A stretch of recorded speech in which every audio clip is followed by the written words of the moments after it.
Describe in single words only the good things that come into your mind. About your mother? My mother? Yeah. Let me tell you about my mother.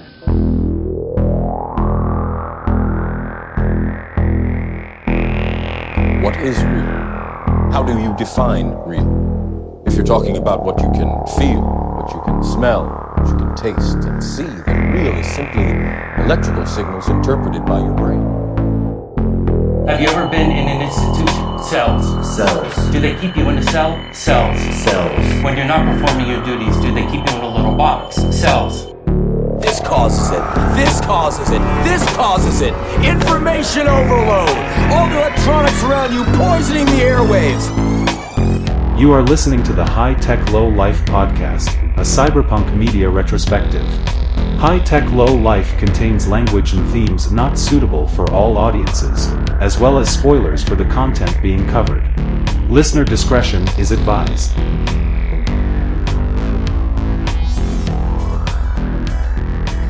You're listening to the High Tech Low Life podcast with your hosts, Eric and Josh. I'm Eric. And I'm Josh. Came in a little hot that time. I apologize. We're back after a brief hiatus to... We certainly are. Cover Robocop Part 2. Yeah, I was thinking about it, is other than Gremlins 2, I think this is the first just 2 we've covered. Really? You think so? I think so. I'm not sure. You're right. But this might be the first sequel we've covered. I mean, outside of novels, maybe?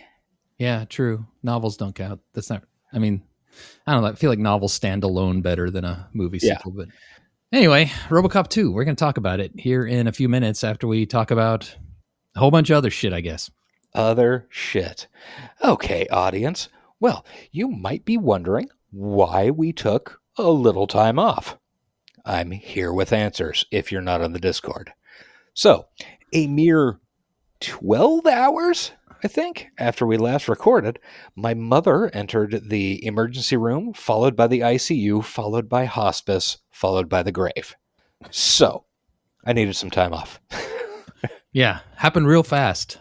Yeah, it was, 2 weeks in and out. Yeah. We had to reschedule a guest. Apologies to him. He was very understanding. But yeah, life, unfortunately, happens that way sometimes. Life comes at you pretty fast. Yeah, Stop sure. and smell the roses. Sure as shit does. What song intro is that? I don't know the song intro. I know it's Ferris Bueller. God damn it! There's a song that uses a clip that's life moves pretty fast, and if you don't stop and smell the roses, fuck. Right. It sounded familiar, but it's not coming to my brain.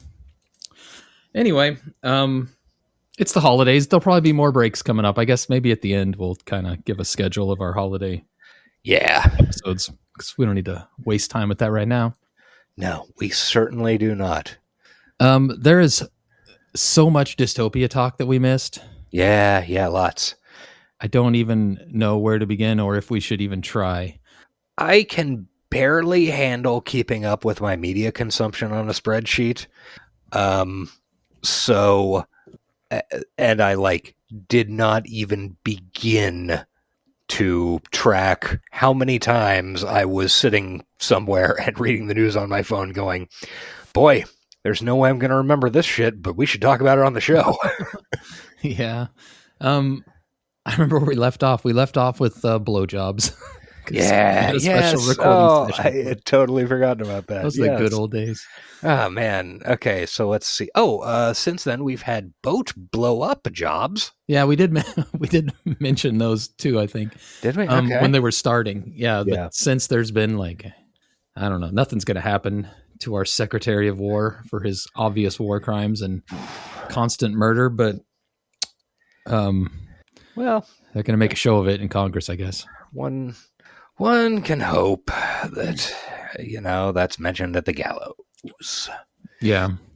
I believe a tech oligarch recently said we should bring back gallows. I just saw that on my Bluesky this morning. Yeah. Everybody was like, not a bad idea, Mr. Tech oligarch. John something. He's one of the Palantir guys, which is just a They're one of those wonderful corporations that has a name. Yeah, that did not get the what they were reading. Yeah. Oh, dude. Oh, hey, this is both dystopic and relates to recommendos. So Netflix might be buying Warner Brothers. Oh, I think they did buy them, or they announced it in an email that they are. Yeah, they have the high bid that still has to go through several layers of lawyers and FTC and stuff like that. Probably they are. Which in this world is just formality, basically. Yeah. I got the email that welcome Warner Brothers to the Netflix family, which is not going to be good for cinema as far as I can imagine. No, since Netflix really seems to hate movies. Yeah. Or at least the concept of movies in theaters. They love content. They do love content. I got to give them that. They pump that content out. Yeah. But yeah, they seem to hate film, movies, communal experiences with a group. They seem to think that's bullshit. Well, What is it? One of them said, my nephew, who's an editor, watched, fuck, I can't remember the quote, so I shouldn't have even brought it up. Yeah, I did not see whatever this was.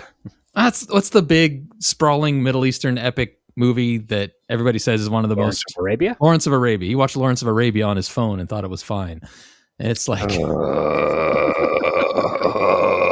Wow. I am glad we don't have Chris on as a guest this week because I think he would start having seizures. Yeah.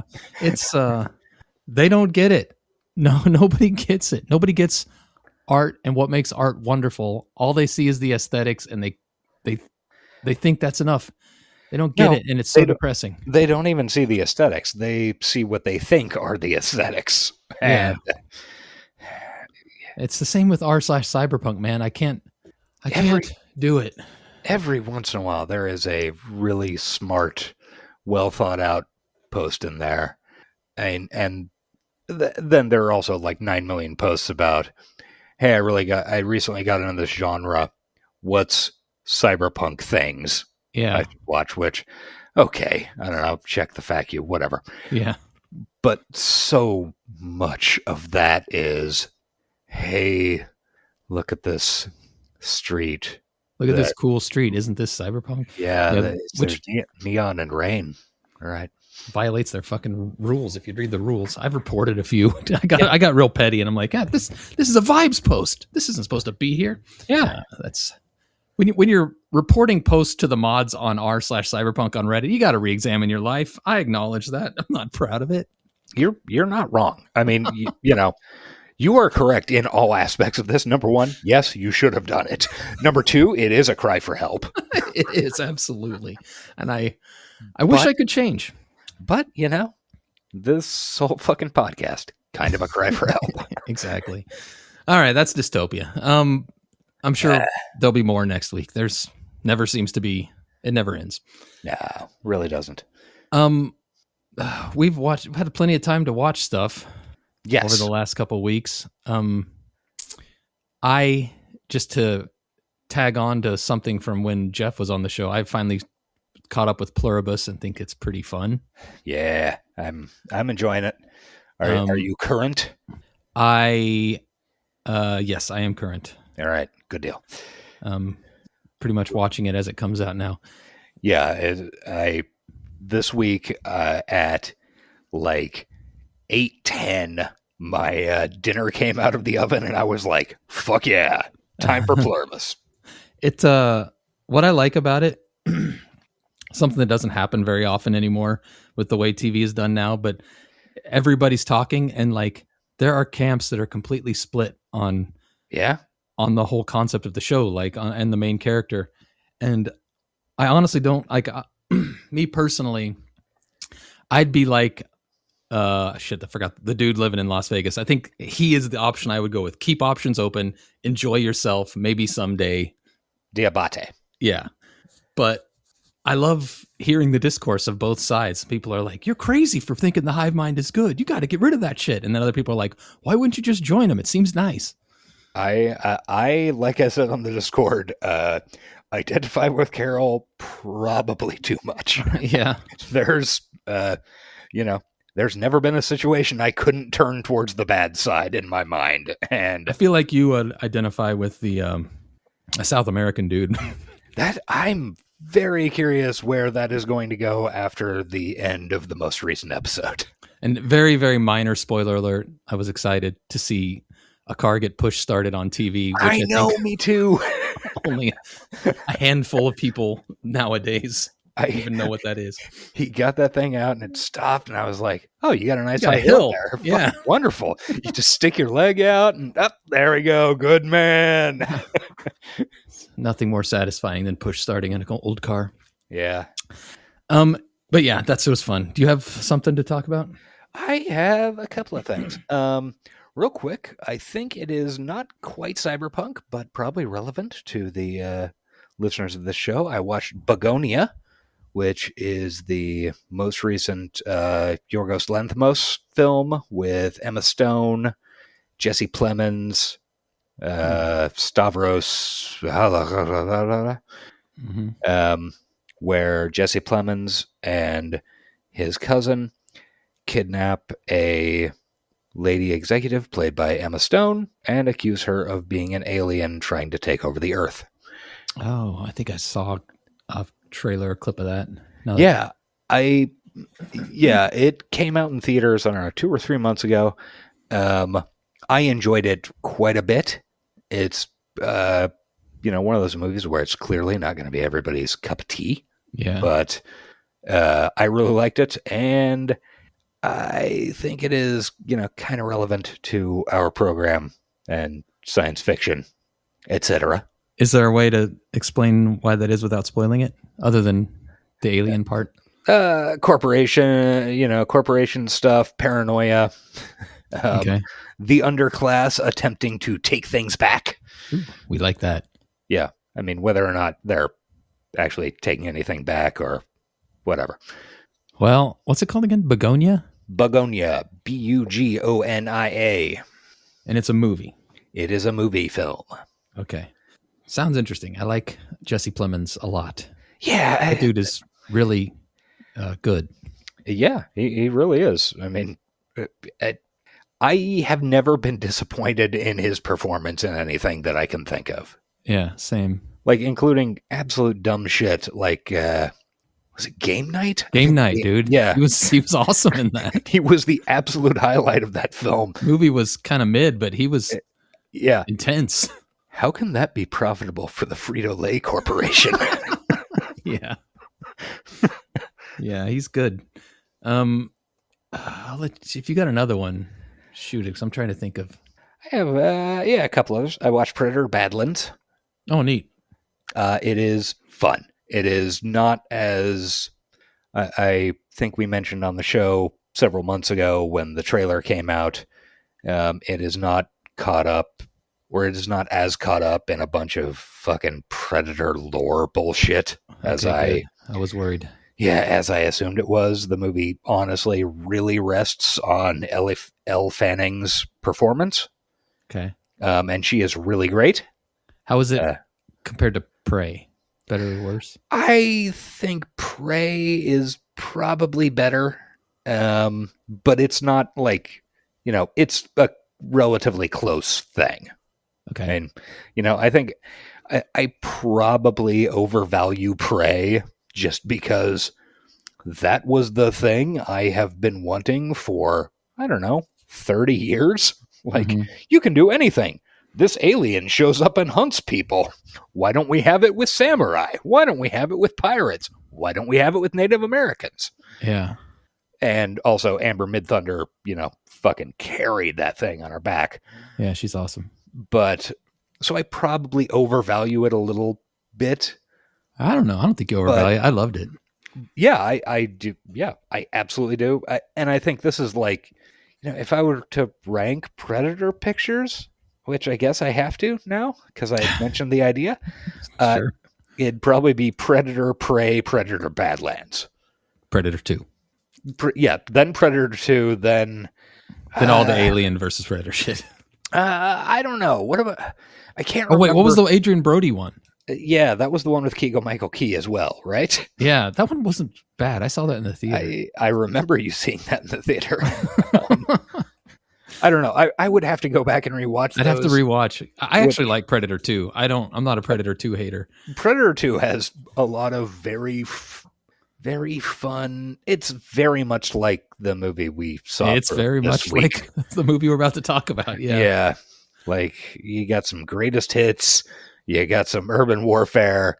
You got Danny Glover just dripping. Yeah. Yeah. You got some skinned dudes. I remember that. Yeah. Pretty fucked Voodoo up guys. It's cool as hell. Anyway, Predators. They're fun. You got one more and then we can push on? I do. I watched Tron Ares, a movie boy. we're going to have to cover. Oh, Jesus. It was better than I expected it would be. Like, that's something. It's not a great movie.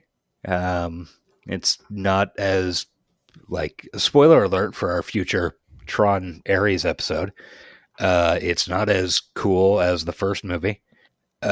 But it's not a complete disaster because our girl, apparently, Greta Lee, is just fucking paddling to save her life and keep her head above water and manages to just barely drag the movie across some kind of finish line. All right.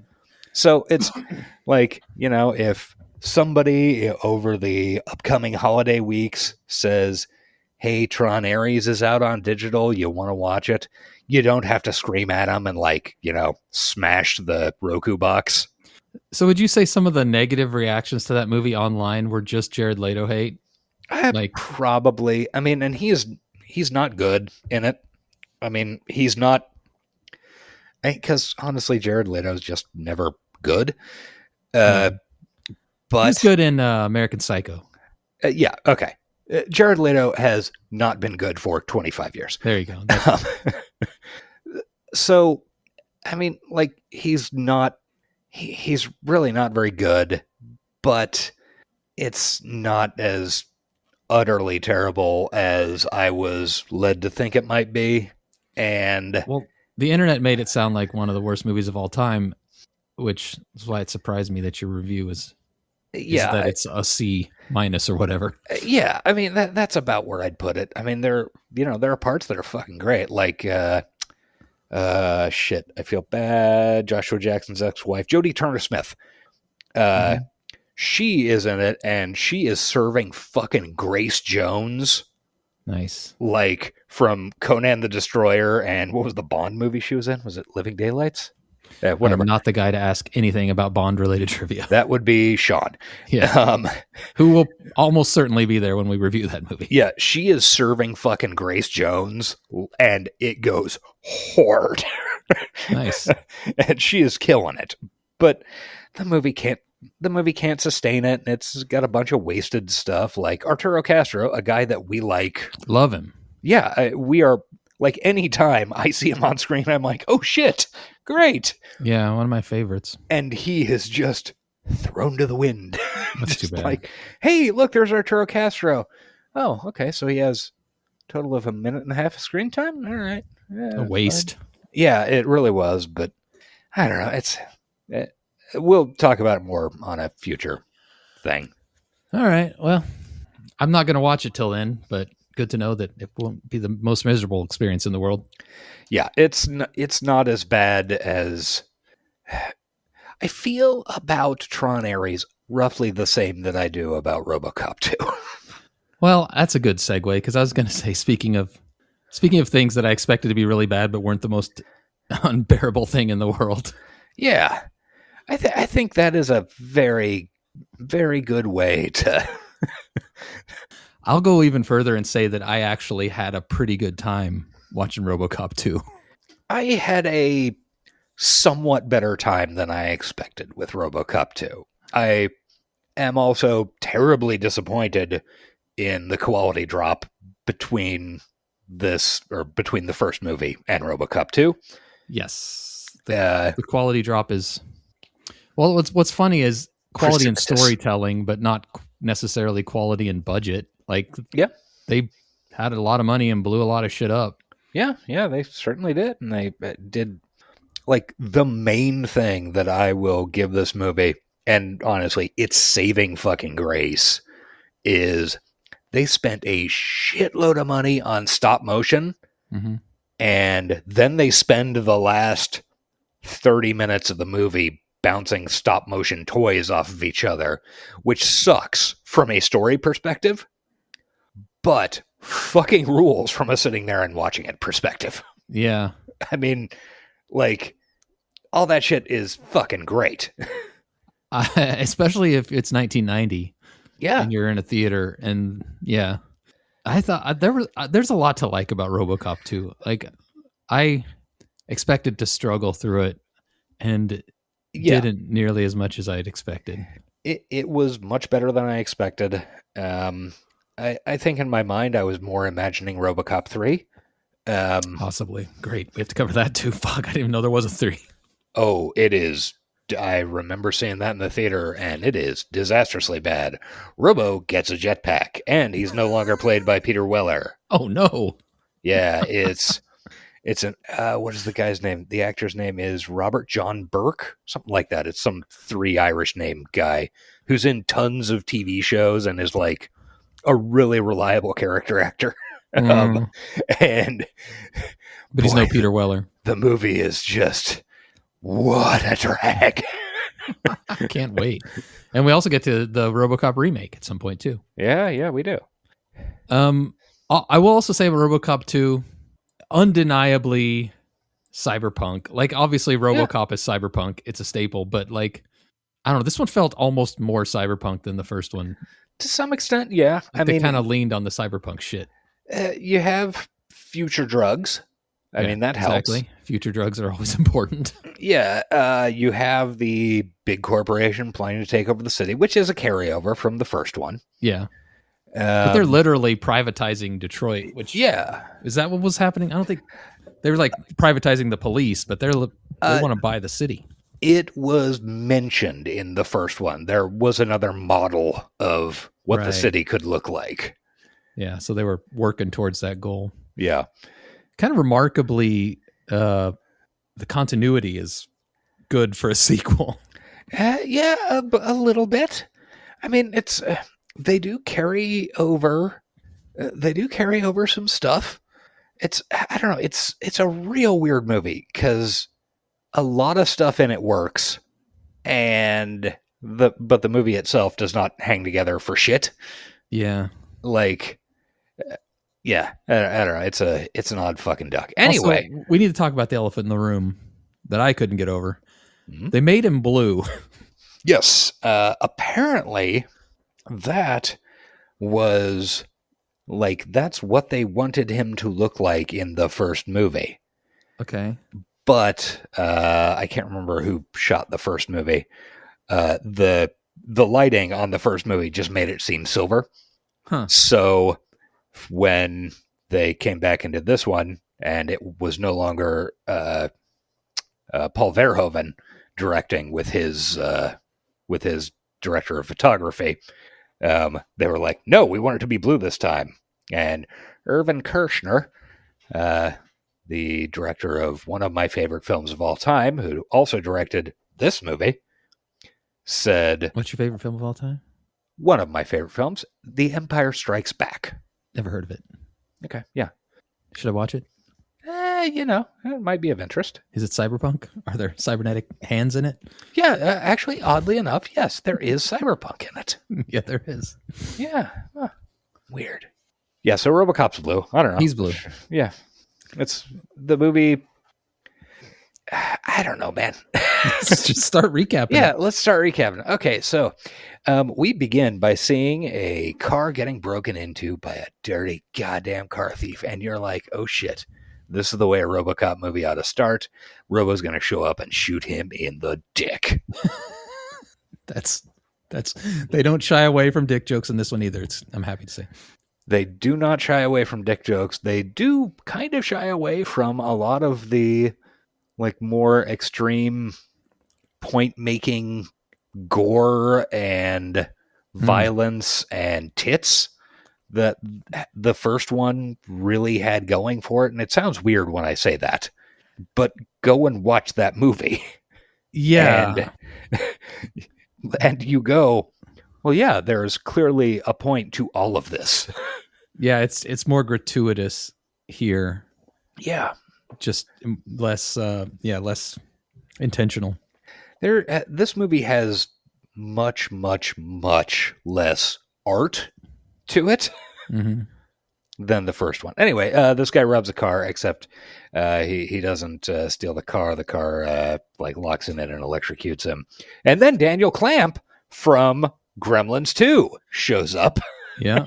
And says, hey, it's the car alarm 5000. Don't even need to bother with the police. You just kind of shovel them out and call it a day. It's a strong start to a movie. It really is. You gotta admit. It really is. It is a good bit of business. I am very happy to see him. Yeah.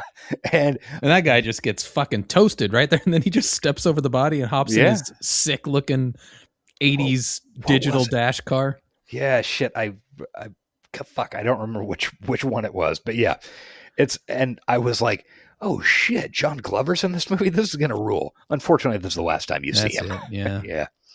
But it was very exciting for a moment. Yeah. Then we cut to a classic Robert Policeman thing with some news reporters. Oh, there's been a meltdown at a nuclear plant in the Amazon.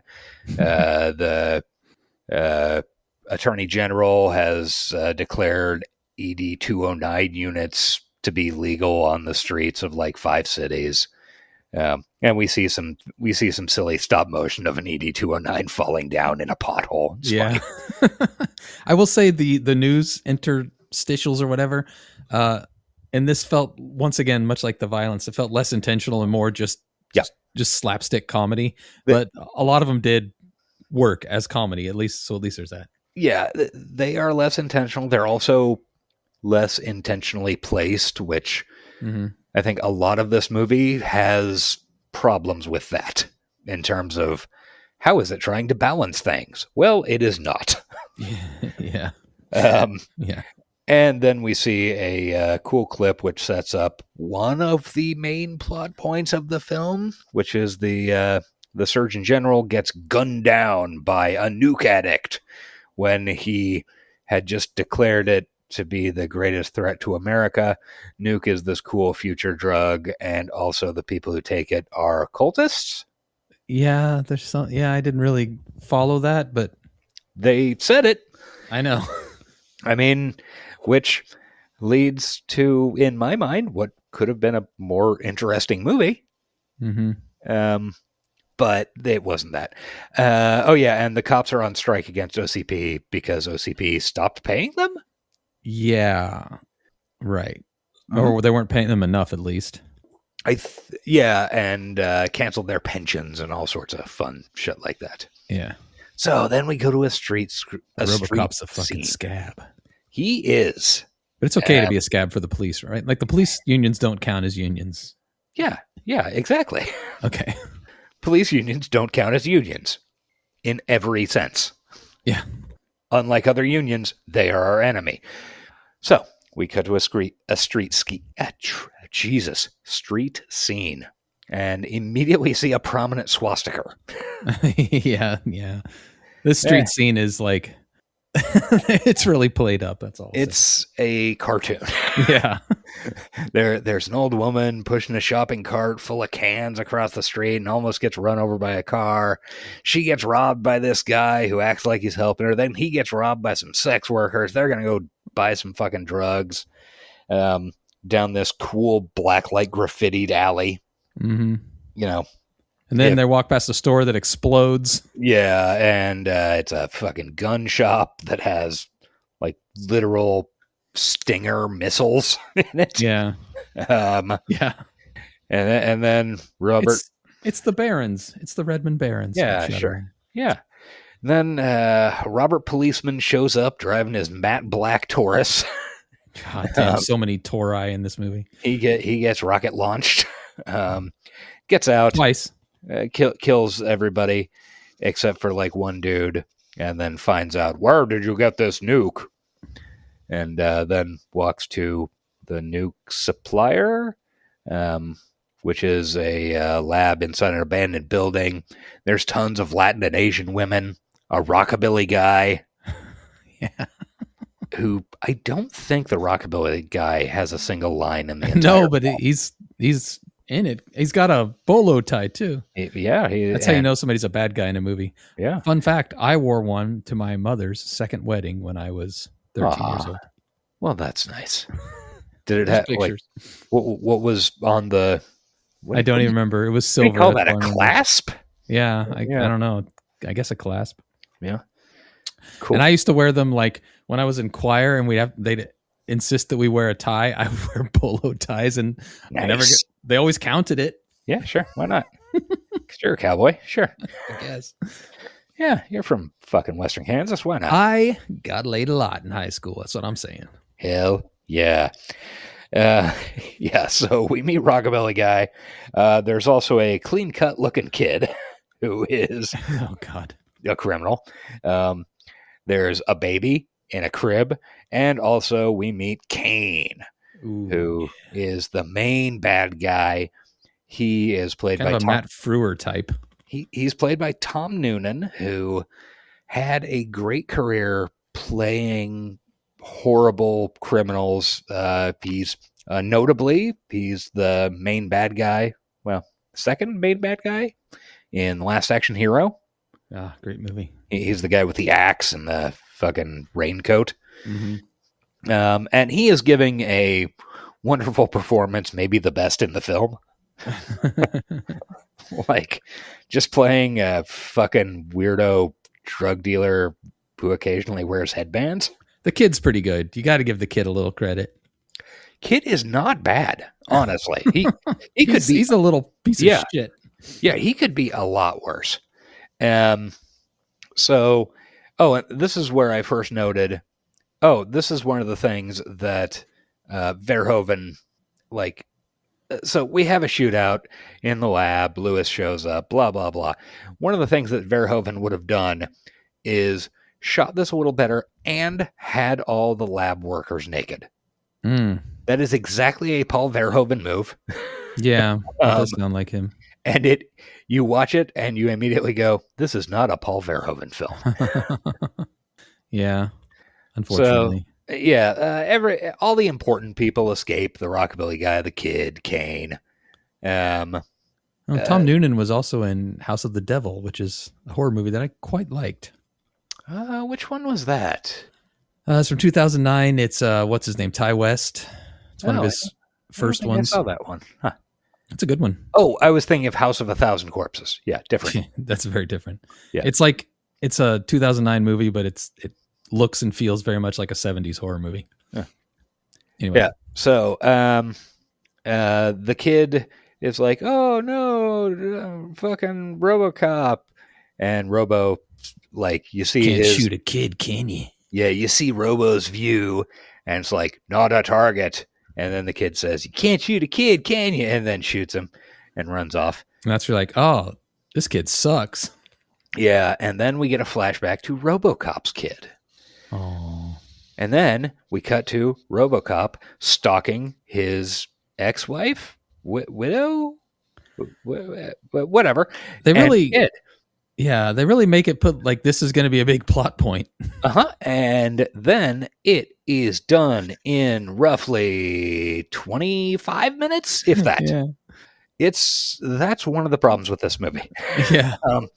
There is kind of too much shit going on. Yeah, there's definitely too much shit going on. There's too many bad guys.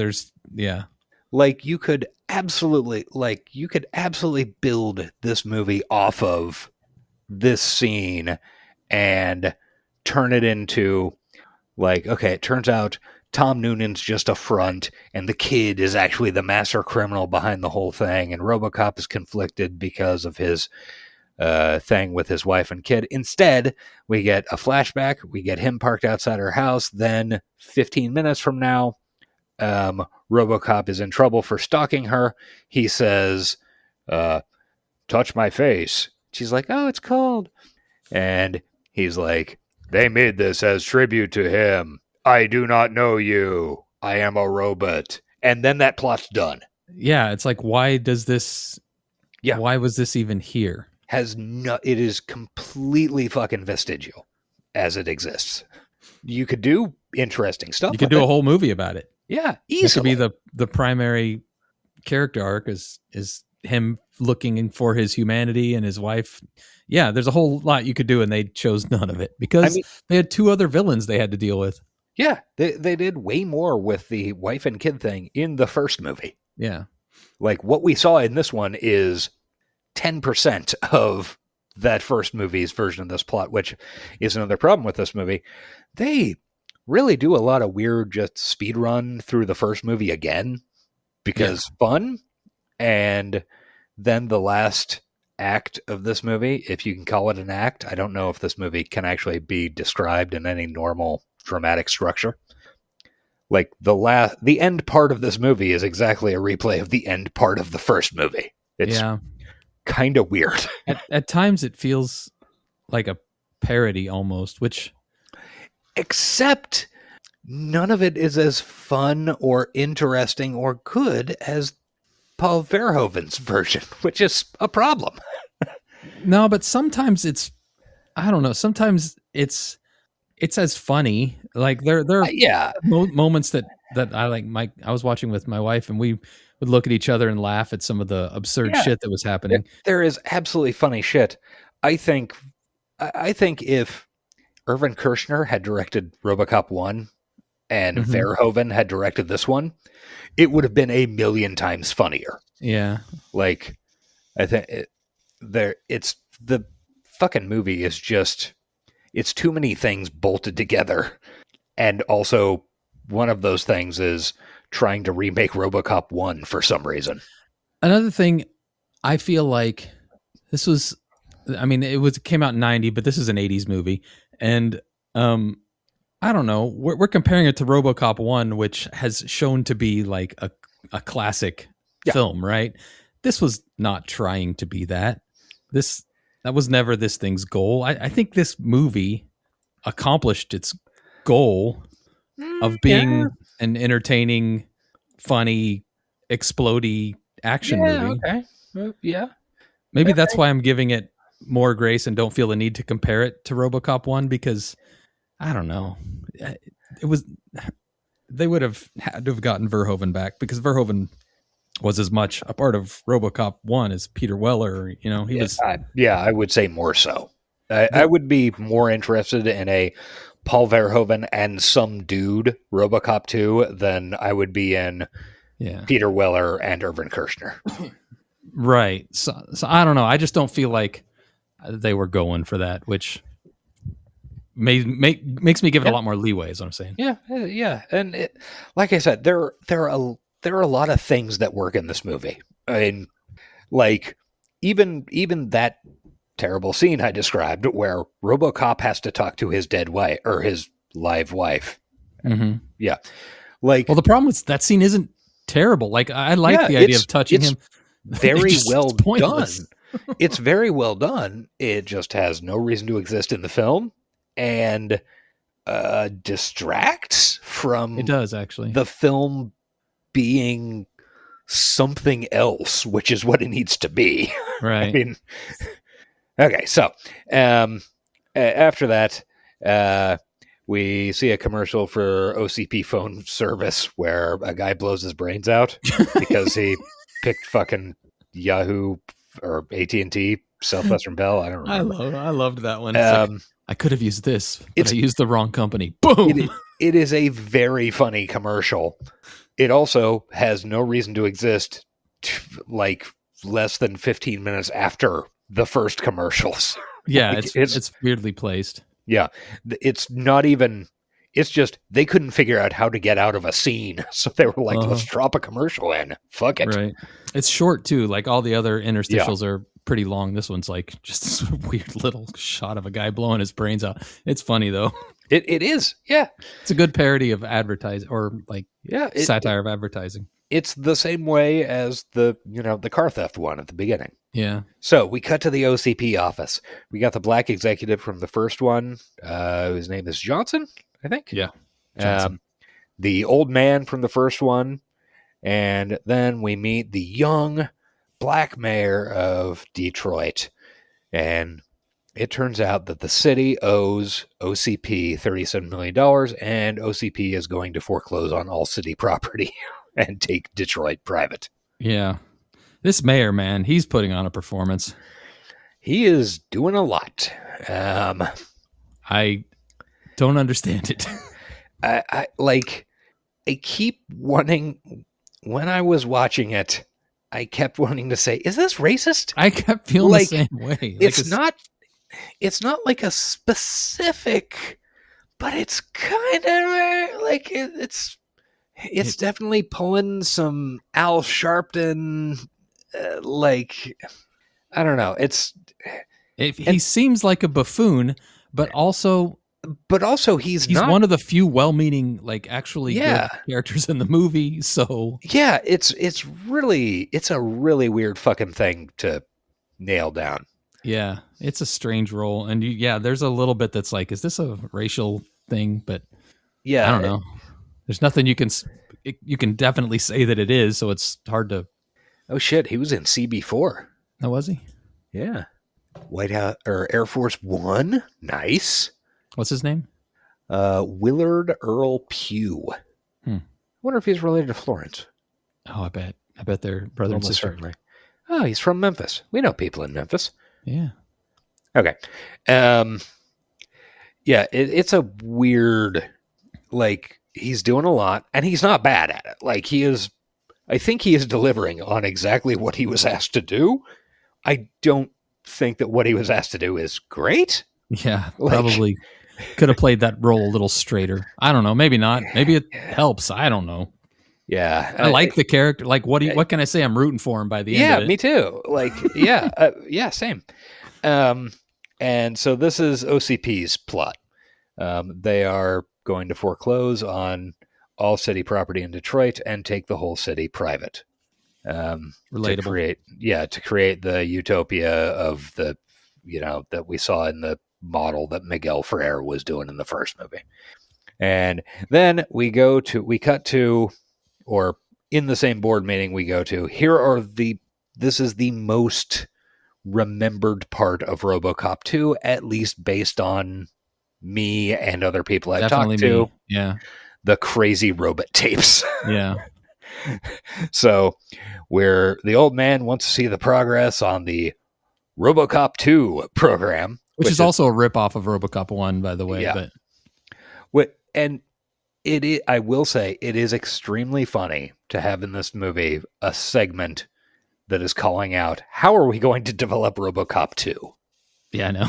It's like, I love that they called it Robocop 2. Yeah. I was like, okay, look, man, I have to give you points for just going right at it. Good for you. Just fucking meet it. I mean, you're like 15 minutes into the movie at this point, and they're like, and now we give you Robocop 2. And you're like, hey, let's watch Robocop 2. Actually, I think at this point we're about 35 minutes in. Yeah, it's a pretty long movie. This movie is paced pretty badly.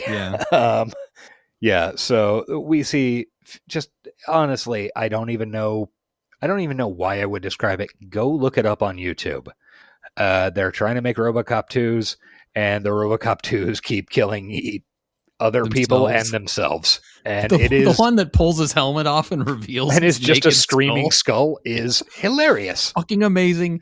And if you're a 13-year-old kid, as I was when I saw it and shouldn't have been seeing it, it's the coolest shit ever. Yeah, it absolutely fucking rules. It's also like the stop motion in this part is fucking great. Yeah, the stop motion is pretty damn good throughout. Yeah, it's the same guys who did the first one, Phil Tippett and Rob Bottin. Mm-hmm. And I feel like they got a lot more money and a lot more time on this one, and were able to make the absolute best use of it. Yeah, it's like, considering it 1990 special effects, hard to complain about any of them. Even the CGI looked pretty cool. The little computer generated face and stuff they do at some point. Yeah. This and this will come up at the end of our show.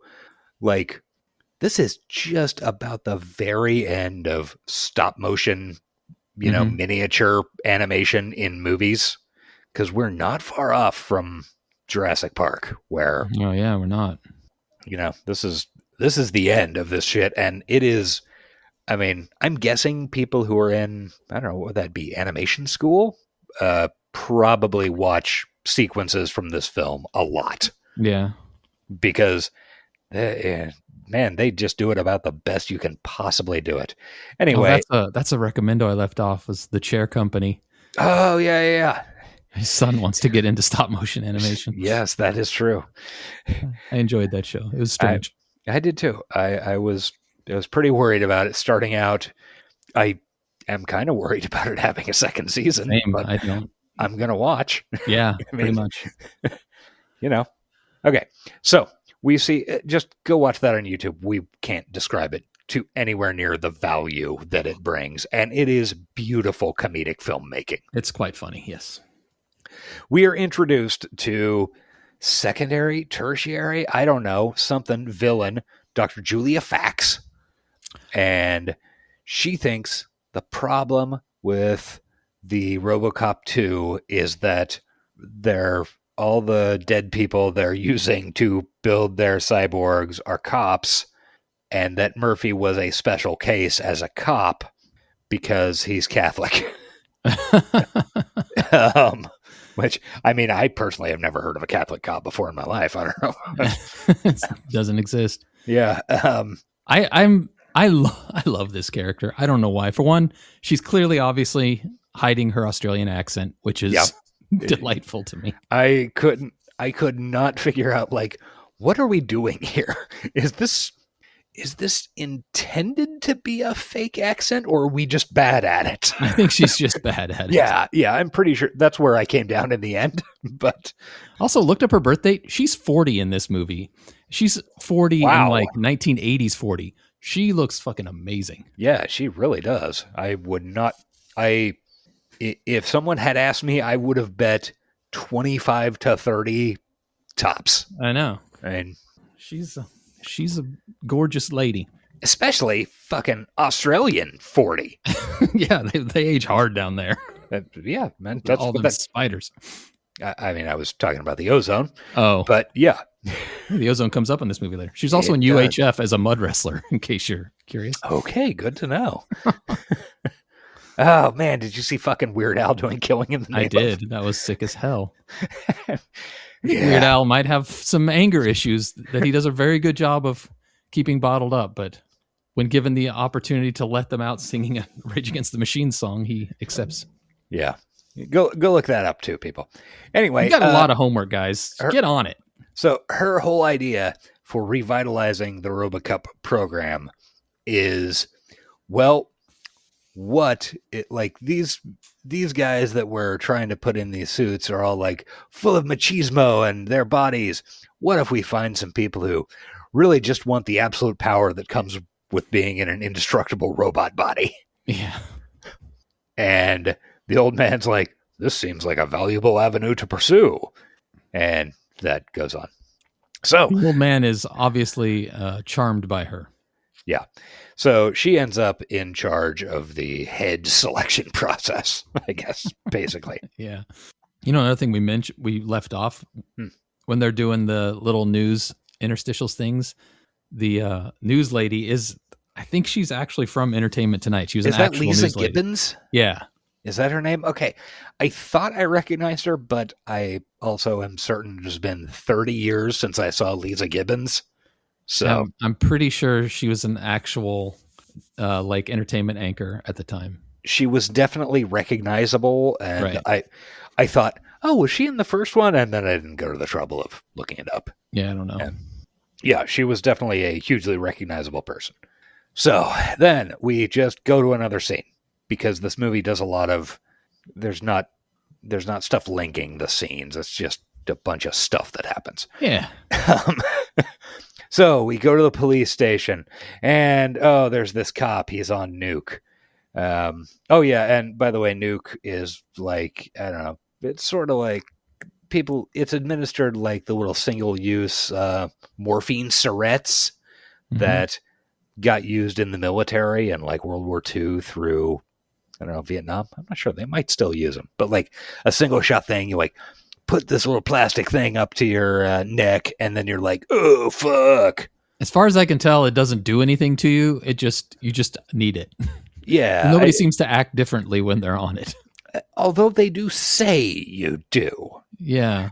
But that one guy shot the Surgeon General, but everyone pretty much just uses it and then acts pretty normal. Mm-hmm. Yeah, it doesn't make any sense. They really should have gotten, I don't know, this movie has so many goddamn plots, and they're all tied together, but poorly. So on the one hand, I'm like, it would be much more interesting had they just gotten rid of the nuke angle and just turned it into a cult thing. Yeah, but it was 1990 and war on drugs. Yeah, we have to have a war on drugs. Yeah. Just say no, baby. Yeah. It worked well, too. Look where we're at now. Nobody's on drugs. Nope, no drugs. It's funny, though. They actually kind of get to that. Like, later on in the movie, the kid actually comes up with it. The solution is Amsterdam. Yeah. It's like, Yeah. This kid time traveled, watched The Wire, came back. Exactly. So, they're not fighting because of drugs. They're fighting because they need drugs. So just give them all the drugs. Yeah, exactly. So, yeah, we see this cop on nuke. He is absolutely fucking useless as a character because he only exists for this next scene. Mm-hmm. So then we see Robo and Lewis surveilling this arcade. How they got the information on this arcade, we don't know. Doesn't matter. Who cares? They spot the kid criminal. Robo does a raid on it. This is very Foot Clan Ninja Turtles-esque. Yeah, kids doing drugs, playing video games. Yeah, I'm honestly surprised there weren't skate ramps in there as well. Yeah, there should have been. There's a bad dude's machine. Oh, which man, fucking rules. That was the cameo I was waiting to get to. Yeah, burger. Just gets his head smashed into it. Yeah, I love that great. Game. The kid tries to kill Lewis by choking her. I really thought she would have a better time overpowering that 12-year-old, but I don't know. Maybe he's a strong 12-year-old. Maybe he's on. Actually, he never takes nuke. No, I don't think he ever. I don't think he gets high as because they probably couldn't get away with an R rating showing little kids taking drugs and drinking alcohol. Yeah, good point. So Robo captures the bad cop and beats him up, smashing his face into a bad dude's machine. And the cop tells him, like, Kane's at the old sludge plant, which is I don't know, there's space between hanging a hat on something and just being fucking dumb. And we're into being fucking dumb territory now. Sure. It's the sludge plant. All right. Well, did you catch some of the names of characters? Like there was a guy who was called Shyster. Yeah. There was another person who was named. They are not subtle in this film. No. They're not that there's a ton of subtlety in the first one, but I feel like it was deployed better. Yeah. Somehow. So anyway, then we go ahead and speed run the end of the first, kind of the end and the beginning of the first movie, where Robocop goes to the sludge plant. Oh no, it looks like a landmine, blows his car up, but it was a trick. And then we see Elvis's body. Yeah. I was curious about that. I don't think he was laid to rest in Detroit, but sure. He absolutely was not. You were within 20 miles of his grave this year. Maybe somebody moved him. Maybe it was a heist situation. Yeah, actually, that would be a movie I'd watch, honestly. We got to get Elvis's body to Detroit. Holy shit, dude. We could definitely do Elvis's body movie. Let's steal Elvis's corpse. Shit. Actually, that was also a plot point on Astronomica, wasn't it? Elvis's corpse? I don't remember. I feel like Elvis's corpse came up at some point. Anyway. It comes up so much everywhere in life. So, Yeah, then Robocop has a confrontation with Kane. Kane's like, I just do the fucking drugs and you're just programmed, man. And then the kid has a 50 caliber Browning M2 machine gun and blows Robocop's hand and gun off. I also like the kid's little collapsible SMG that he carries around. Yeah, like pretending it's a boombox or something. Yeah, it's pretty neat. Yeah, it's fun. And then the lady that Kane is like dating or something uses a magnetic grappling hook on him. I like her. This chick is very Shadowrun. She is extremely Shadowrun. She is also hugely underserved in this movie. Agree. Like, Agreed. this is one of those, like, hey, man, you could give her something to do. And, I don't know, cut out the rockabilly guy. Yeah. Well, like, or when she's the running, Asian guy. When she's running from, like, the drug plant, you think, oh, no, she's one of the victims. But then, no, she's actually, like the kid, or one of the bad guys. And you're like, oh. Yeah. And then later she's got like machine guns and like, you know, a headband. She just looks like Shadowrun, a Night's Work character. Yeah, she does. Yeah, you're absolutely correct. There's a cop too. There's a cop lady with big ass hair and aviators and like her cop jumpsuit unzipped. It's like, that's peak 80s bullshit. Yeah. Yeah, she could easily be translated immediately into fucking what was the anime we watched a couple of weeks ago? Yeah, I've already forgotten, but yeah, me too. Yeah. So yeah, she's got like an electromagnetic grapple thing that like cripples Robocop, and then they like attach him to a big fucking electromagnet, which is I remember talking about when we did the first movie because I was convinced it happened. Yeah, but I must have been remembering this. Yeah. Yeah. It's Robocop's biggest weakness, the big magnet. Yeah, I guess so. And then they go ahead and fuck him up and torture him with like a jackhammer and fucking Jaws of Life and all sorts of shit. Which you might recall happened almost the exact same way from the same point of view in the first movie. Yep. Yeah, it's like I said, they're kind of combined speed running the beginning and end of the first movie. Mm-hmm.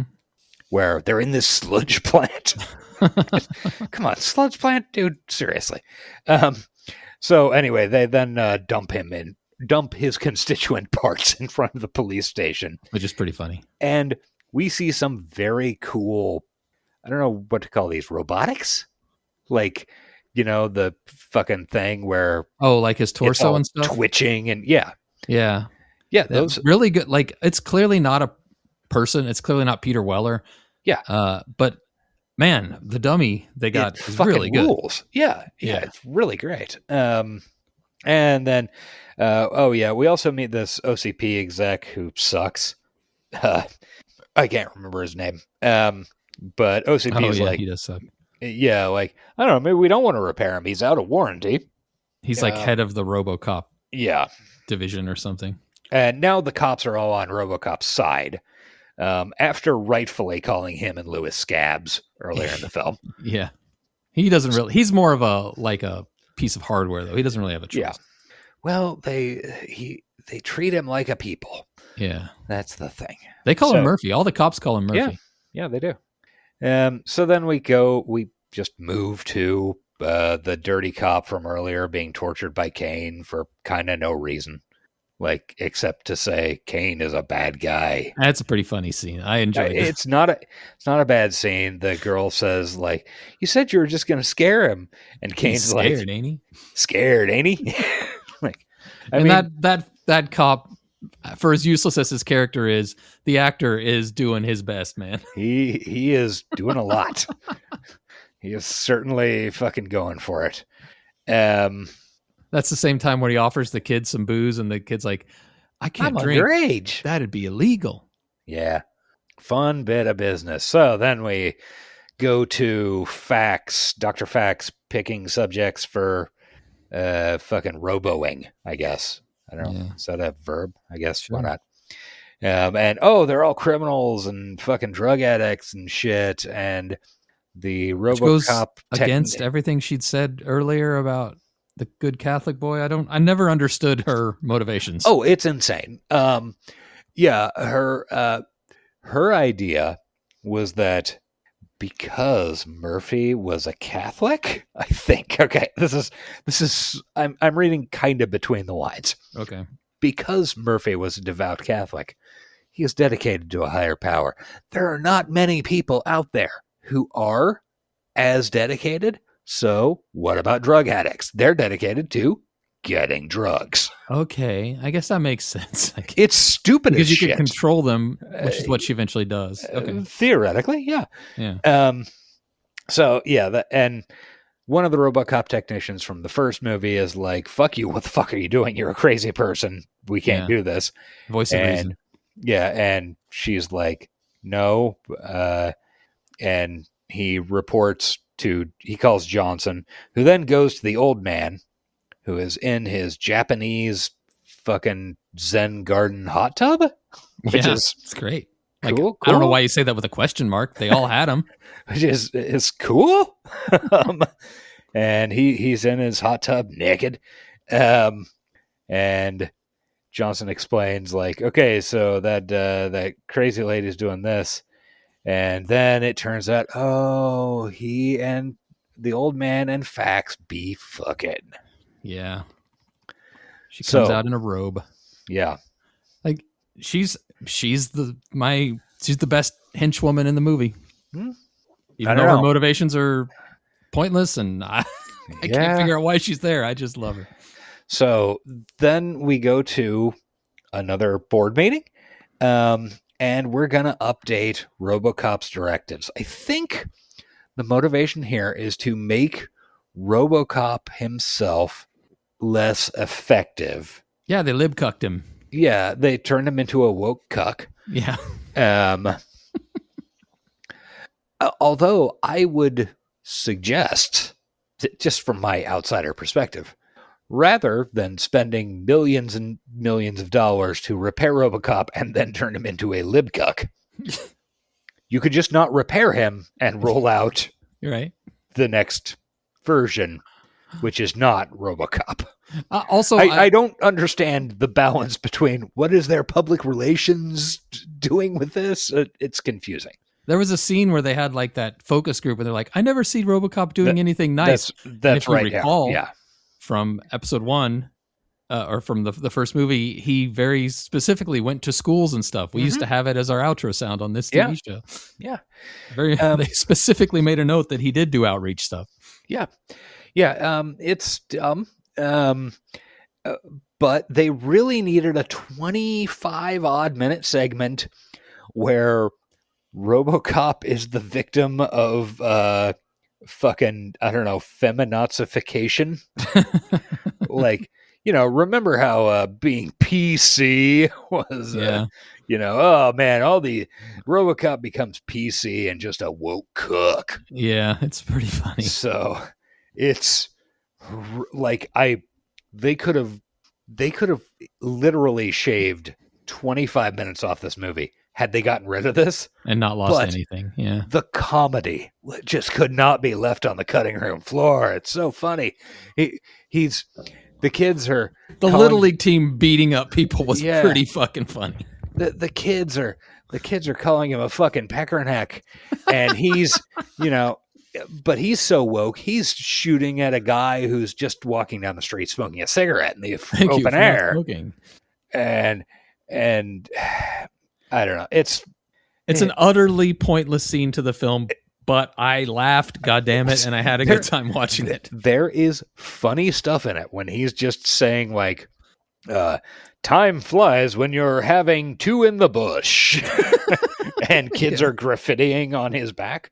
Like in the modern world of media, in the 10 years ago world of media, like that would have been a really cool segment to like drop a month before a movie comes out, and just have it be a promo thing that doesn't actually occur in the, continuity of the movie or as a post-credits thing or something. Yeah.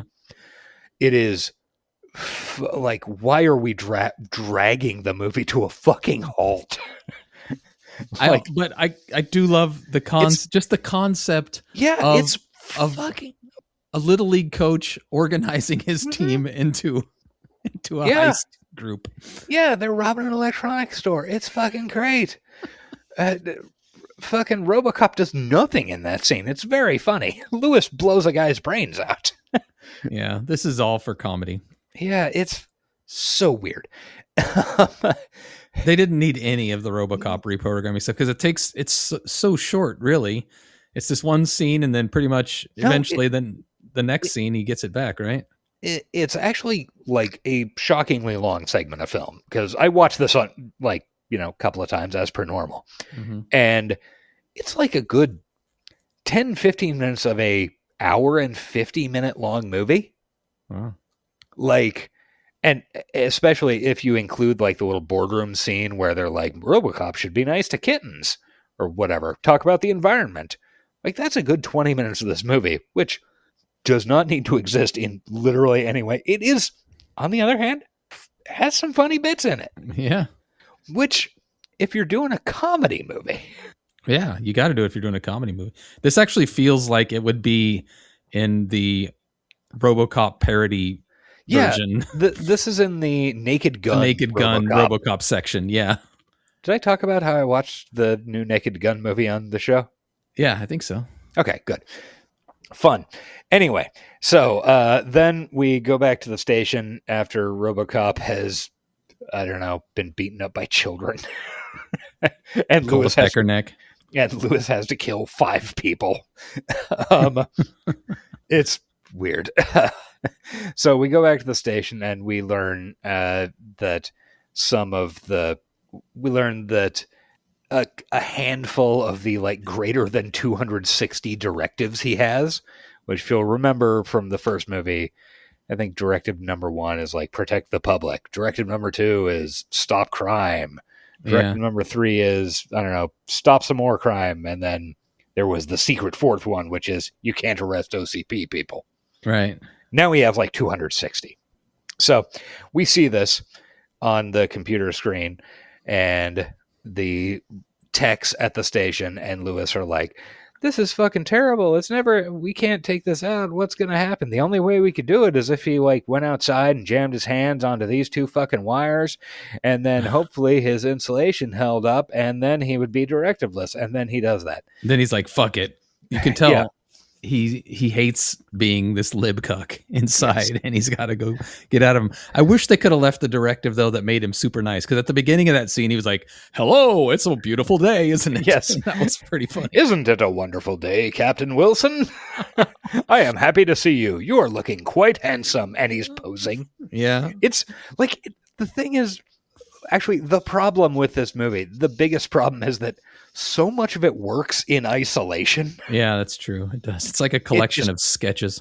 Yeah, it really is. It just doesn't hang together as a movie. Yeah. So he goes and shocks himself.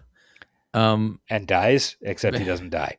Yeah. Now, he has no fucking directives. He can kill whoever the fuck he wants.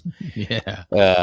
And the music swells as this undead monster rises to begin his vengeance quest, surrounded by striking cops.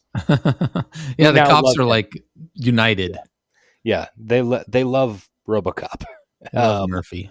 And then we cut to Kane, who is walking through his drug lab. We meet a guy named Frank, who's the scientist, who's doing all the drugs. That is Frank Miller, the writer of this film, and also very prominent comic book author and artist. I did not know that was him. I knew he was a writer on the film, but yeah, he directed the 3rd Robocop film. He is most famous probably at this point for 300. He wrote and did the art for that, and he's one of those guys like Dennis Miller who turned into an absolute fucking lunatic after 9/11. And like immediately, I don't know, within 2 or 3 years wrote this comic that was basically, what if Batman hated Muslims? Oh, Jesus. It was, I can't remember what it was called. Like he pitched it to DC initially and DC was like, I don't know, man. That seems a little far for us. It was like, fuck it, I'll do it independently. And then it's some of the most racist shit I've ever seen in my fucking life. It is insane. I didn't know he was that bad. I just thought he was the Sin City guy. He's also the Sin City guy. He is undeniably talented at a number of things and turned into a nut. Wow. He's also been, this is unconfirmed, but he's had a lot of health struggles and has been on the verge of death for something like, 20 years at this point. He doesn't look healthy in his pictures. He also looks a lot like Freddy Krueger. Yeah, so still looks healthier than Mickey Rourke, though. Yeah. He's definitely does not look human. He's definitely had less work done than Mickey Rourke. So this is when we learned that, like, apparently there are different flavors of nuke. Not that we see any of these effects on screen, but I think this is their R&D. They're like, we're going to roll these flavors out. Yeah, certainly could be. Why not? So then all of the cops go to the drug lab, which is in a brewery. You can tell because all the giant tanks they're walking past say lager and not nuke. Yeah. Or illegal drugs, whatever. How did the cops know that the giant drug lab was in the brewery? We don't know. Doesn't matter. they just go there. That's true. Like the previous one, they knew arcade. Because the drugged out cop factory? Something. Yes. Anyway, whatever. It doesn't fucking matter. This movie is hanging together by the thinnest of threads. It's held together by its comedy. Like, if it wasn't funny, it would be the worst fucking movie ever. God, yeah. I cannot even imagine this movie without comedy. It would be bad. Speaking of without comedy, when's the last time we saw a commercial in this movie? It's been a long time. Yeah, they just drop shit for no reason. Kind of like the Murphy's Family plot. Yeah. So we do a huge raid. Everybody dies except for, let's see, the kid, the lady criminal, and then Kane. And there's a car chase with Robert Policeman, where Robocop rides a fucking motorcycle, and it's a lot like Terminator 2. Honestly, this might predate Terminator 2 by a hair. Just a hair, if it does. Yeah. It's definitely not a ripoff. It's just one of those coincidences. I will also point out, I thought it was weird that Robocop gets all his directives erased, and he's like, I want to kill Kane. And it's like, I mean, Kane isn't the one that... I mean, I guess he did. I guess Kane did fuck him up, but I thought he would be pissed at OCP more, but... Yeah, you would, again, it's a really interesting plot pathway that this movie had no interest in.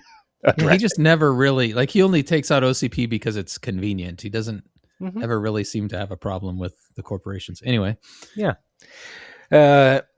Anyway, Kane ends up captured after the car chase. He's all fucking beat shit because Robocop wrecked his car and beat him up. So he's going to go to It's actually a pretty funny chase scene with Robocop grabbing onto the front is being flung back and forth. It's not bad. Like, most of the stuff isn't bad on its own. It's just you have to make something. You have to make a movie cohesive. Yeah, like, that's where they were lacking. Yeah. So then we cut immediately to a city fund drive. It's like the fucking Jerry Lewis telethon. Yeah. The mayor's running it. There's a very long time spent with this contortionist. A contortionist fiddle player or violinist. Clearly they found this guy and like, we got to get this guy in a movie. Yeah, he's performing Born to be Wild. It is something to see. And then the drug lady calls in and the mayor answers and she says, hey, we got $50 million for you, basically. And then we cut to a commercial for sunscreen. Oh God, that was a funny one. It's funny. Sunblock 5,000 or whatever. Yeah. And they're just basically covering themselves with mud like Predator, like Arnold in Predator. Yeah. But also, I mean, it's a little world building. It shows you the 20 seconds in the LA sun is too much. Yeah. But then at the end, there's the warning on the sunblock. It doesn't say may, it says will cause skin cancer. Yeah. Yeah, it's funny. It's also like I would love to see what Verhoeven would have done with that basic concept of a commercial. I bet it would have been better. Yeah. So he didn't want to. Yeah. He was too busy. Yeah. So it turns out that this fat city councilman guy we've been seeing is corrupt. So he goes to OCP. He's a pretty great character too. Let's not lie. This chomping cigars. Lawyer guy. Yeah. So he goes to OCP and says, hey, the city's getting fucking bailed out by secret people. They're making it all a secret. And the old man's like, well, we're going to blow that shit up. So we go ahead and give... Now Kane, by the way... Oh, yeah. Kane died because the fax lady killed him. And, yeah, well, when she saw him being brought in, she's like, I must have him. Yeah. She goes in, kills him, they harvest his brain, put it in a new robot. Yeah, put it in an exciting new robot, which does rule. So they're going to send the Kane bot in to... I actually quite liked the scene where she's like taunting him with the nuke.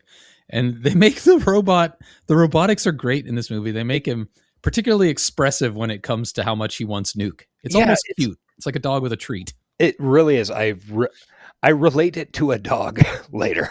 Now a dog will just like follow. Yeah. Its head follows the treat. Yeah, it's perfect. And there's a bit with that the robot gets dispense nuke in these, I don't know, probably 20-ounce bottles. Yeah. Big old tubes. Yeah, big old tubes, which is interesting in terms of, remember how small the nuke tubes were earlier in the movie compared to how much meat that Kane was made of compared to now when Kane is like, I don't know, 8 pounds of meat. We also glossed over Kane's head or brain and spine in a tube looking out at the doctor holding his head. That's pretty fucked up when you think. Yeah, it is. Again, lots of this stuff works in isolation. Yeah, for sure. So, Dr. Fax feeds the Kane bot nuke and says, we can't have any witnesses. So, the mayor in his limo goes to this shithole factory. Might be the same one as the sludge factory from earlier. Might be the same one as the first movie. I feel like they used... Just I think better. it was the same all throughout. Yeah. And it turns out that the kid is the one behind the offer, and he proposes to the mayor, kind of a Amsterdam thing from season 3 of The Wire? Yeah, I think it was 3. Where look, just don't if we just don't act like drugs are illegal, then we don't have to have crime around drugs. Yeah, everybody will have the drugs and they'll just be chilling out doing drugs. They won't be fighting over getting them. Yeah, exactly. Pretty good logic to it, really. And the mayor's the mayor's like, I mean, you make some good points. And I'm desperate, so. Yeah. And then Kane shows up and blows the hell out of fucking everyone. Yeah. Also, it's been established that the lady bad guy isn't a big fan of the kid and Mrs. Kane. Yeah. Once again, she's underused, but I liked her little storyline for as long as it lasted. Yeah. So Kane shows up and blows the shit out of everybody. All the stuff we see robotics wise is cool. Mm-hmm. All the stop motion shit fucking rocks. It's shot well. The shots don't linger on the stop motion long enough that it really starts to feel bad. It cuts away. It's shot really well. It does very well in terms of we're in a factory and lights are getting shot out and just moving around, and it looks fucking great. It helps they put those big spotlights on floodlights on its chest. And so you could see where he was looking, even if he wasn't on camera. That was a really good trick. I thought the scene was pretty great for what it was. Yeah, it really is. I mean, this is a very well done bit of business. I mean, anyway, the mayor escapes, crawling out a fucking sewage pipe. Everybody else gets fucking murdered, including the child. But he's not quite dead yet. Okay. So then Robocop shows up. Why? We don't know. This is another bit of Who cares? This is another bit of how did the cops learn that? Who can say? Robocop shows up on his own, walks in, sees a bunch of dead people, finds the kid in the back of a fucking armored car. Buried in money. Yeah, buried in money. And the kid's like, dying sucks. It was Kane. He's really big now. Bigger than you. And then dies. Don't leave me. Yeah. So it's a real live by the sword, die by the sword. Mm-hmm. Not subtle moment. Yeah. Dies on a pile of money. Yeah. So then we cut to the opening of the new OCP building. I can't remember what it's called, Centrum or some shit. Yeah, this cut was jarring. It doesn't make sense. Like, you can, I don't know, man. There's just, this would have been a good for an interstitial, maybe. Yeah, it really would have. It would have been perfect. So, in fact, we cut directly to like news anchors talking about shit. So, yeah, it would have been the perfect place to stick an ad in, but we don't. Who cares? So, they're not being subtle. The OCP logo is in black on a white circle on big red banners. Yeah. All of the OCP security forces are leather-jacketed thugs. It looks like Pink Floyd's The Wall hammers shit, which is obviously supposed to look like something else. Yeah, yeah. And then we go to this big conference hall, auditorium, and it's weirdly empty. Yeah, it is. It's really weirdly empty. It's very bizarre. Like, I honestly wonder if they didn't have some weird issue that day with like, we scheduled the extras for the wrong day or something, because it is a giant auditorium and it's got like 40 odd people in it. Yeah. So the old man's doing a presentation about how we're going to fucking remake Detroit. It's going to be great. The mayor shows up. And then the old man introduces Kane as Robocop, you know, the new generation of OCP crime fighting. And we got the big model of the, you know, what's going to be the new city. And then fucking Bob Policeman shows up with a Barrett 50 caliber from the first movie up in the balcony. And then the old man pulls out a big tuba nuke, you know, the exact same that's used to distribute it to Kane. Yeah. And says, this is the threat to our world, blah, blah, blah. And Kane goes for it like a fucking dog. Yeah. You know, imagine if you took a big pretzel stick and dragged it through peanut butter and then just like pretended you were conducting an orchestra in front of a dog. It's pretty fucking It really funny. Is. Like, it is. The fucking stop motion in this movie is peerless. Like, yeah. I honestly do not think there is any better that I have ever seen. It's really the best in the world, maybe. Yeah, it's fantastic. And yeah, the robot, like you said, it's almost cute the way he wants. This Kane or this Duke. Yeah. So then Kane notices Robo, and tries to shoot at him, but it's disarmed. But Kane is disarmed, and Dr. Fax says, "Look, he's disarmed. I have the remote." And then it reaches out and smashes the remote. It's real dumb. Pretty funny, but real dumb. Yeah. Then generalized slaughter occurs. Yeah, just chaos. And then we replay the climax of the first movie. Yeah. Where Robocop fights bigger robot. And like, I don't know, there's although the CGI on this one is good, especially when he's like picking up Robo and slamming him into walls, and not the CGI, the stop motion. Yeah. This fight is one of the more boring ones of the movie to me. Because we saw a lot of it exactly the same in the first one. Like, right. There's a shot of like, it turns out that Kane has this cool like hydraulic power punch that just punches Robocop through walls. Yeah, I liked that. Which is a fun bit of business. On the other hand, in the first movie, we saw Ed 209 blow Robocop through, I think maybe exactly the same like wall. Yeah. And they keep throwing cops at him when they get to the outside, Mhm. like to a point where you're like, all right, like 1,500 more cops are getting like it's so excessive that it loses its shock value and excitement. Yeah, there's really like all of this, everything I'm describing from here until literally the last frame of the movie is imagine great fucking stop motion shit. Yeah. Like I do like it when what's her name? Lewis. Yeah, when she drives the APC into him. That's pretty. Yeah, pretty it solid. fucking rules. And even the bit with like Robo lures him into an elevator and then shoots out the fucking cable and goes like flying up the roof, and then they fall off the roof. It's fucking like, and creepy Kane robot is climbing up the elevator shaft. It's great. Like, oh yeah, that scene. That I've been playing a lot of Arc Raiders recently, and if you've played that game, you've probably been chased by a leaper down a hole. And it was very reminiscent of that scene. Yeah. Okay. Sure. Very scary. That's what I'm saying. Yeah, I believe it. Yeah, that could, that could absolutely work in a video game. Yeah.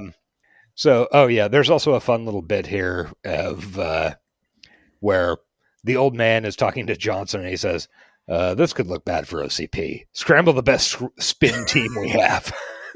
Yeah, that was good.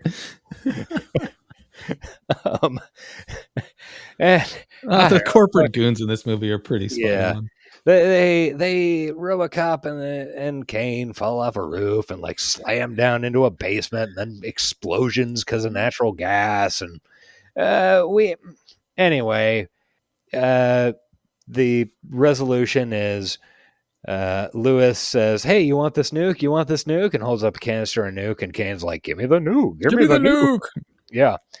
And then she tosses it, and while she's distracting Kane, Robocop jumps off the roof of a SWAT van and then pries up a corner of his armor and pulls his brain out and then smashes it against the concrete, and then the movie's done. I really thought they were going to go with like sticking a bomb inside the nuke container. Yeah. That's where I thought they were going when he went to get the nuke, because he does just at one point wanders back into the auditorium and grabs the nuke. Yeah. But yeah, I thought they were going to blow him up from the inside, but no, he peels off a layer and then rips his brain out. Seems like that layer might have been, damaged. Yeah. By, falling off an 80-story fucking building. And then being slammed at 40 miles an hour by an armored personnel carrier. Yeah. Yeah. Whatever. So.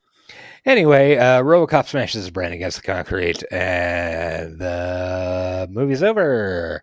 Except we do go back to the boardroom gang. We have a denouement. Yeah, the boardroom gang of Old Man Johnson, the executive whose name I can't think of, basically decide, we're gonna throw that broad to the wolves. She's the one who picked out the brain, and that's the end of the movie. It's funny the way they deliver it, though, because she walks in while they're talking about it, and then she talks to the old man, is like, I've got some ideas, and he's like, I'm sure you do, ma'am. And then they hug, and he's like, that business we were talking about earlier, get on it fast, get on it quick. And then he walks away with her, probably to bang her. Yeah. And knowing like it's some old school misogyny, corporate really bullshit.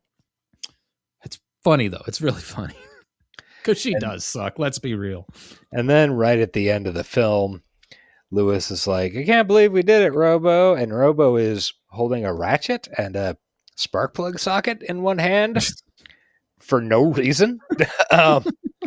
And says, well, we're only human, Lewis. And then raises the spark plug socket to his head and then cut to credits. Yep. It's very odd. It's a weird ending. We're only human, Lewis. So that was this movie. Perfect film. It should suck a lot more. It should. It should. There is, however, undeniable fucking skill going into a lot of it, but it's not a fucking movie. Or it's barely a movie. There's comedic skill, there's technical like film, like not stop motion skill. Yeah, there is absolutely There's special effects skill with the explosions and the squibs. The squibs are on point, as you would expect. That they're honestly the squib work and like just the general slaughter and gunplay is worse than the first movie, I think. Okay. I don't really know how to judge that type of stuff. Like, it doesn't make as much of an impression. This movie doesn't make as much of an impression on me. Well, it doesn't have a scene like the boardroom scene. Oh, God. Which is and hard it to should have. It should have, yeah. Yeah. I mean, like, but yeah, this movie has lots of stuff where almost everything you can say about it, like, that works. But then a next scene happens. It's not a transition. It's not a cut. It's just something happens and you're like, okay, well, this is another completely different scene and this works and this works and this works, but they don't come together. They don't work in concert, I guess is the problem. Do you blame the director or the editor or just a combination of everybody? I assume the studio is the problem here. Yeah. I think like Irvin Kershner is a fine director when he's working with somebody. Like, for example, George Lucas in The Empire Strikes Back, which I know a lot of the audience hasn't heard of, but whatever. It's a small little indie thing. He is technically skilled. He was actually one of George Lucas's professors in film school, which is why George hired him. Like, hey, I think you can pull off some of this technical stuff. He's not great in terms of story. I mean, and actually doing a whole movie, I guess that makes sense. Yeah. And this really is true to that. Can I I'm on the IMDb trivia here. Can I name some of the directives that they gave? Oh, Robocop? Good. I meant to look that up, but I got to doing because they scroll through them really fast in the movie. I got to my notes run so fucking late. I'm not going to read them all. They listed like 20 of them, but stuff like restrain hostile feelings, promote positive attitude, promote pro-social values, pool opinions before expressing yourself, discourage feelings of negativity and hostility. If you don't have anything nice to say, don't talk. Don't rush traffic lights. Yeah. Don't run through puddles and splash pedestrians or other cars. Don't say that you are always prompt when you are not. Don't be oversensitive to the hostility and negativity of others. Don't walk across a ballroom floor swinging your arms. Avoid Orion meetings. That's pretty funny. 262. That's the important one. Orion is the film studio who did this movie. Yeah. So that's pretty good. That's some good stuff. Part of me wishes they just made a comedic Robocop spoof because they're almost there. It would have worked better than this because I don't know. The movie kind of doesn't have a third act. Like, it's just, like I said, it's an exact replay of the first movie where Robocop fights bigger robot. Yeah. And you can kind of do that, but you have to at least pretend to some emotional catharsis at it. Like, I don't know. Somehow you could have worked in, remember that plot we forgot where Robo was stalking his ex-wife? Yeah. Weird. And child? No, that was in the first 20 minutes of the movie. That doesn't count. Yeah. It's a kind of god-awful mess, but like when he got his memory wiped, he could have remembered, that he cared about them. But they were whatever. We don't need to rewrite RoboCop 2. I can think of maybe not quite, but almost literally half a dozen plot lines that this movie could have gone down and like had, been spines for the film. And they chose literally no plot lines as the spine.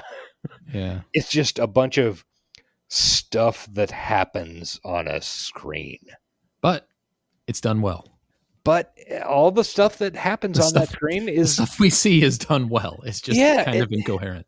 Yeah, it is. Yeah. Did you get box office stuff for it? Yes, I did. Yes. I'm curious about this one.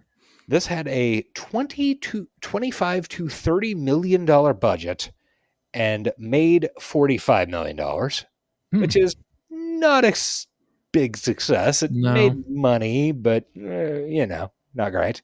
No. Probably made a lot more in VHS sales, though, right? Every movie did. Yeah, this is the era of VHS, so it was still probably a huge success in that regard. Yeah, this came out June 22nd, 1990. It did not hit number one in its opening weekend. The number one film is a movie that lives in infamy, starring one of the great stars of motion pictures and also Al Pacino and Madonna. Is that Dick Tracy? And Dustin Hoffman? Yes, exactly. Yeah. This is Dick Tracy's second weekend. It made $15.5 million. Robocop 2 made $14.1 million. That's hard to beat hard to beat Warren Beatty and McDonough. That's like the knockoff version. Got any McDonough back there? Go hit up McDonough's. Wait, Martin McDonough? I love Seven Psychopaths and In Bruges. What was number three? Number three is a movie we have talked about and will continue to talk about. It's got 3 titties. It's directed by Paul Verhoeven. Total Recall. That's why he couldn't do this one. It is in its third week. Yes. A much better film. One of the best. Yeah. Number 4. It's the sequel to one of the films that made Eddie Murphy a huge star. Also has Nick Nolte. 48 Hours? Another 48 Hours? 48 Hours. Isn't whatever. I don't want to talk about that. Okay. Is Another 48 Hours the sequel, or is the original film called Another 48 Hours? No, that's Another 48 Hours is the sequel. The original is called 48 Hours. Okay, because I think Another 48 Hours is much more successful. At least I heard about it more. Maybe I think Another 48 Hours made a lot more money, but also the original came out in like that year that Eddie Murphy had like 4 huge fucking films. Like it was Beverly Hills Cop, fucking the one with Dan Aykroyd where they switch identities, and it doesn't matter. Okay. All I know is I loved Another 48 Hours when I was a kid. Yeah. Number 5, 48 Hours says the N-word a lot more than Another 48 Hours. Maybe that's why I did Which is impressive because Another 48 Hours still says the N-word quite a bit, as I recall. Number 5 is another movie we've covered. Maybe the greatest movie we've covered. Oh, I don't know. It's also a blank 2. Oh, well then Gremlins? It is Gremlins 2, the new batch. Good week for John Glover. In its 4th week, making $7 million. Christmas movie. Yeah, why not? I mean, June. So no, wait, that one wasn't. It was the original Gremlins. Yeah. You're right. Okay. Other movies. I'm not going to make you run through this whole thing. Number 7 was the 5th week of Back to the Future Part 3, which is the Wild West one. I think it is. Yeah. Number 9, a movie named after a Leonard Cohen song, starring Mel Gibson. Bird on a Wire. Yes, exactly. Number 10, a dog and a cat get murdered over and over again. The Adventures of Milo and Otis. Oh yeah. Number 11, Teenage Mutant Ninja Turtles. Man. Oh, nice. We got a fucking skate park and arcade rides. Mentioned earlier in the episode. Yes. Number 12, a movie that looms large in my memory because of the words plastique, from Jersey.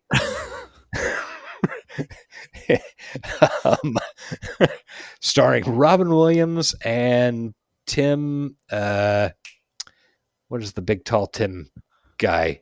He got killed in High Fidelity. Mr. Sarandon for time. I don't remember. Tim Robbins?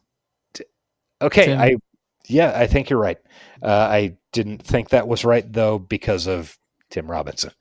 Just making sure. Yeah, it's Tim Robbins. Tim Robbins. Yes. Cadillac Man. Oh, I love that movie. Making in its 9th week, $635,000.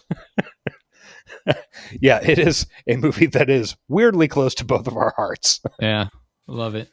All right, let's rate this motherfucker. What do you say? All right, sounds good. RoboCop 2. I think story, well, none of our ratings really talk about the strengths of RoboCop 2, but story is definitely the weakness of RoboCop 2. Because what isn't ripped directly off from RoboCop 1 is pretty much incoherent. So yeah, I give this a solid. Wait, let's see. Our first 4 categories are out of 10, right? Yes. Okay, I'm going to give this a solid 3. I was going to say 4. So yeah, 3, 4. It's somewhere in that below 5 range. It's disastrous. Yeah, it's not great. Yeah. Influence. Like you said, there's probably some stop motion artists that watch this in school. Like I couldn't name any influences. Probably. Do any of them have jobs though? Have any of them actually made movies? Good question. It's because this, like I said, this is the very end of stop motion being a thing. Just like going back to twice before the Total Recall. That was like the end of a giant fucking model for a science fiction city. And I mentioned that on the episode. Like the big model of the Mars like underground thing was like, I don't know, fucking 15 semi loads of shit. I remember that. And this is like both of these movies hit at the exact same time right before they are done. Yeah. But I also know that the scene of the robots of the RoboCop 2s killing themselves was pretty influential to me. I thought it was fucking hilarious. Yeah, that does rule. So yeah, I don't know. I can't give it too low of a rating. I think I'll hit it. I'll hit it at a 6. Okay, I was gonna go 5. I mean, yeah. All right, 6 and 5. Prescience. Honestly, just make 30 minutes of the movie that shit. Yeah, that would be great. The dystopia that this movie is predicting is this might be its highest rating. It might be. Like, I could definitely see a major city being so broke that they have to privatize it. Yeah. I could definitely see robotic cops. I mean, it's already happening. Yeah. Oh God, you saw that fucking robot dog with Elmo's head, Elon's head, right? Yes. Yes. Man, I never wanted to hit anything more. Like I would run that over with my fucking car just over and over again. Yeah. Yeah, I think this didn't lean into the social aspect of it as much, but it was still completely there because that's ingrained in the brand. I'm going to go 7. I was thinking 6, 7 as well. Okay. Sorry, I apologize for that. Style. There is a style to RoboCop, whether you like it or not. Yeah, that's you.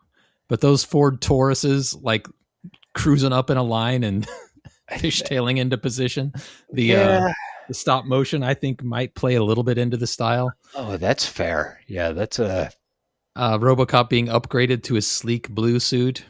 I mean, I preferred the silver of the first one, but the arcade scene. I mean, it's very 80s. It's very 80s punk rock, but cool punk guy. Yeah, you can't say there's no style. I don't know. I look up to since so much of it is inherited from the first one. That's true. What did we give the first one? Do you have that at hand? I can probably pull that up. We gave it a 7. Okay. In which is kind of what I was thinking. Maybe dock it 1. I'm going to go 6. Yeah. Yeah.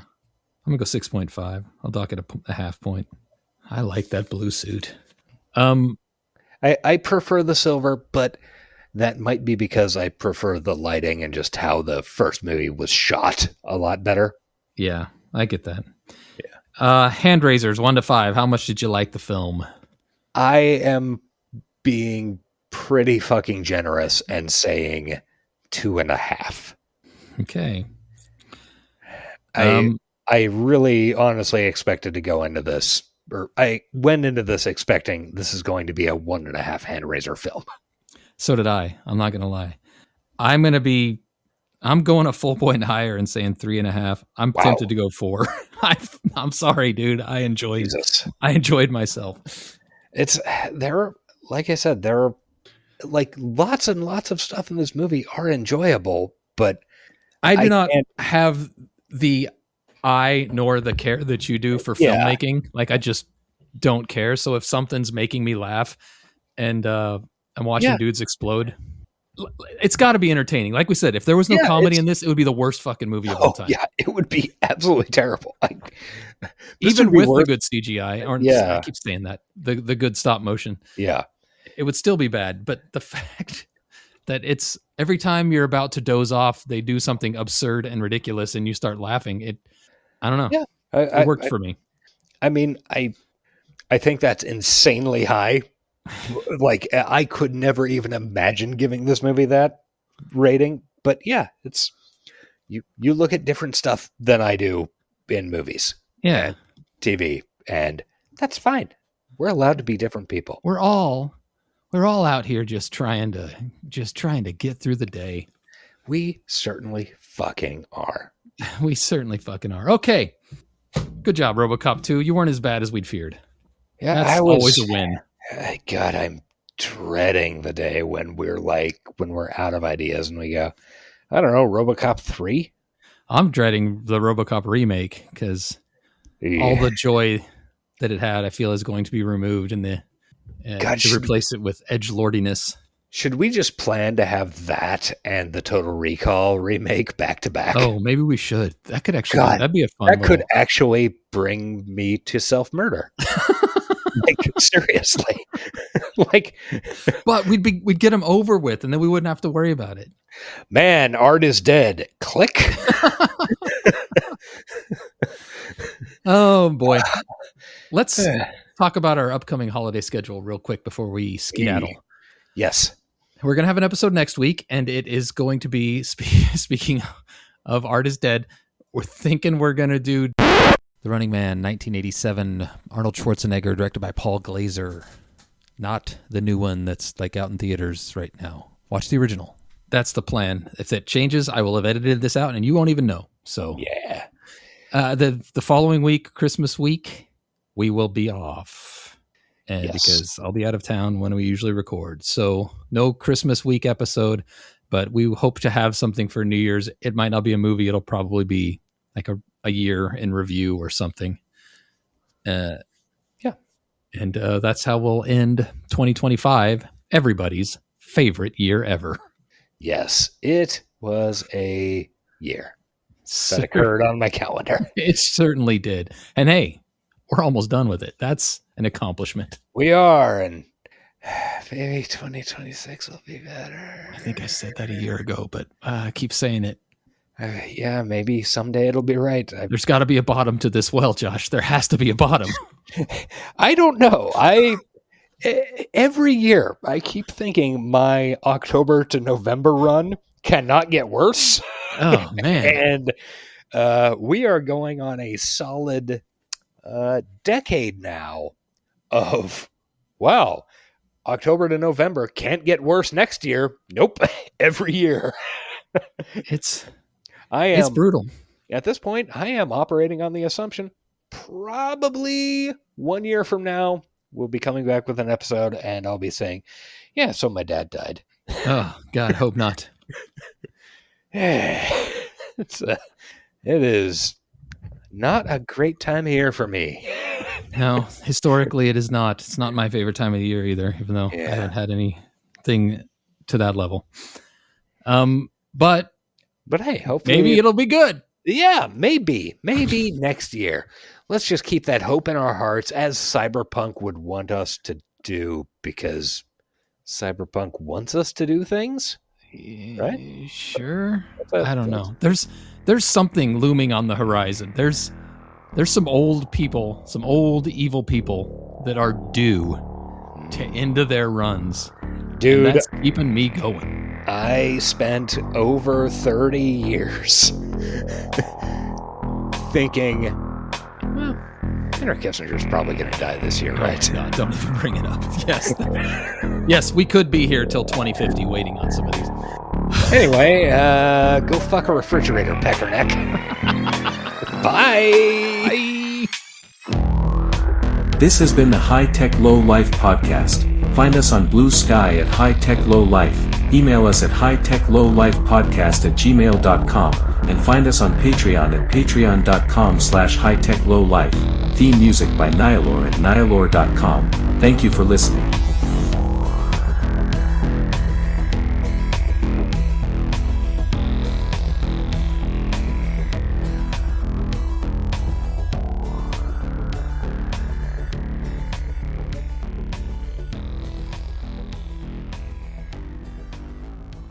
Keep it moving. Come on, what are you waiting on? Let's go. They're trashing our rights, man! They're trashing the fluid data! They're trashing! Trashing! Trashing! Everybody, Hike the